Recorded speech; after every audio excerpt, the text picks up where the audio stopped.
क्या रहने वाला है यहाँ पर विवेक? अमित शाह को हम देख रहे हैं वो प्रयागराज में पहुंच चुके हैं, वहां पर उनका स्वागत किस तरीके से यूपी सरकार, मुख्यमंत्री और डिप्टी सीएम खुद मौजूद हैं, बीजेपी के अन्य पार्टी के कार्यकर्ता नेता मौजूद हैं। अब यहां से सीधे संगम तट के लिए निकलेंगे। सबसे पहले आस्था की डुबकी, विवेक।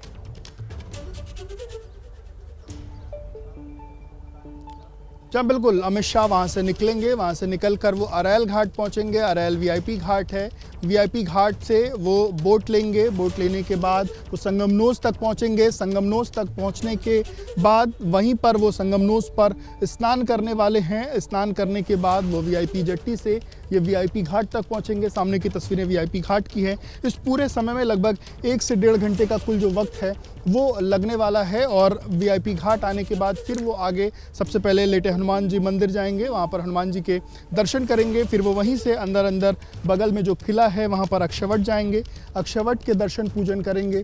फिर साधु संतों से मुलाकात का उनका कार्यक्रम है, जूना अखाड़े जाने का उनका कार्यक्रम है, जूना अखाड़े के पिटादेश्वर से उनके मुलाकात का जो कार्यक्रम है। इसके बाद शंकराचार्यों से उनका मुलाकात का कार्यक्रम है। तो ये आज उनका पूरा का पूरा कार्यक्रम रहने वाला है। और जिस तरीके से 5 तारीख को प्रधानमंत्री नरेंद्र मोदी आ रहे हैं, उसके पहले कहीं ना कहीं महाकुंभ की तैयारियों को भी जानने समझने वो आ रहे हैं। किस तरीके से यहाँ पर तैयारियाँ हैं। लगभग 13.5 करोड़ के करीब लोगों ने अभी तक आस्था की जो डुबकी है वो लगा ली है। 2 दिन बाद मौनी अमावस्या है, उस दिन लगभग 8 से 10 करोड़ लोगों के आने की उम्मीद है। प्रशासन लगातार जो तैयारियां हैं उसमें जुटा हुआ है कि इतनी बड़ी संख्या में जब लोग आएँ तो लोग आस्था की डुबकी सही ढंग से लगा सकें, उनको कोई भी दिक्कतों का सामना ना करना पड़े।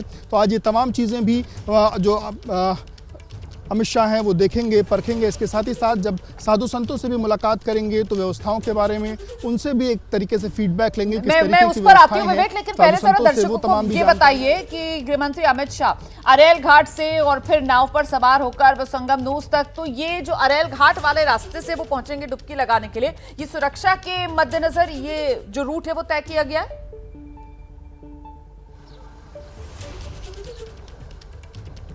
देखिए आपको बता दूं, अरैल घाट ही वीवीआईपी घाट है। जितने भी वीवीआईपीज आ रहे हैं वो सब पहले अरैल जाएंगे, क्योंकि वो जो मेला क्षेत्र है, मेला क्षेत्र से दूसरी तरफ का क्षेत्र है, जिससे जो भी आम जन आ रहा है स्नान करने उसको कोई दिक्कतों का सामना ना करना पड़े।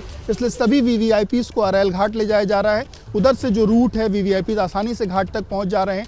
वो जो जिस तरफ मेला क्षेत्र है उसकी दूसरी तरफ का क्षेत्र है। और जब अमित शाह वहाँ पर पहुँचेंगे, वहाँ पर उनके लिए वीआईपी जेटी जो है वो तैयार है। और वहाँ से वो संगमनोज तक पहुँचेंगे, जहाँ पर पिछले दिनों जो यूपी की पूरी कैबिनेट थी जहाँ पर उसने स्नान किया था, उसी तरीके का पूरा दृश्य आज भी देखने को मिलेगा। उसी तरीके से जेट्टी से वो पहुँचेंगे और संगमनोज पर जाकर के वो स्नान करने वाले हैं। और फिर वहाँ से फिर एक जेट्टी से वो वीआईपी घाट आएंगे। तो अभी प्रयागराज पहुंचे अमित शाह, और ऐसे में प्रयागराज पहुंचने के बाद ये अरैल घाट पहुंचने तक कितना समय लगेगा विवेक?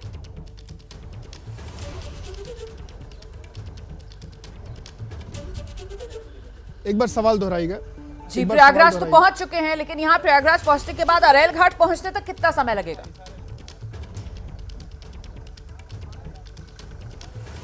लगभग आधे घंटे से 45 मिनट के अंदर की तस्वीर आपको अरैल घाट पहुंचने की उनकी मिलेगी। 11:30 बजे उनका यहां पहुंचने का कार्यक्रम था, तो वो एयरपोर्ट पहुंच चुके हैं और लगभग आधे घंटे से 45 मिनट के बीच में वो पहुंचेंगे। देखिए वीआईपी घाट के पास में सुरक्षा व्यवस्था के जो इंतजाम है वो आपको दिखाई दे रहे होंगे। बड़ी संख्या में जो पुलिस फोर्स है वो दिखाई दे रही होगी।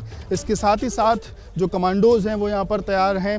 CISF, CRPF, NSG के जो कमांडोज हैं वो तैयार हैं। और एक बार फिर अगर तस्वीरों की बात करें, सामने की तरफ में वो घाट, अगर तस्वीरों में आप देख पाएं तो ये सामने की तरफ में अरैल घाट है। और अगर बाएं की तरफ में थोड़ा सा जूम करके हम दिखा सकें तो सामने की तरफ में आपको संगमनोज दिखाई दे रही होगी, जहां पर थोड़ी देर में अमित शाह पहुंचने वाले हैं। सामने की तरफ में अरैल घाट से बहुत शुक्रिया आपका विवेक, नजर बनाकर रखिएगा। बस हम छोटे से ब्रेक के लिए यहाँ पर रुक रहे हैं, फौरन लौट रहे हैं, रहिए हमारे साथ।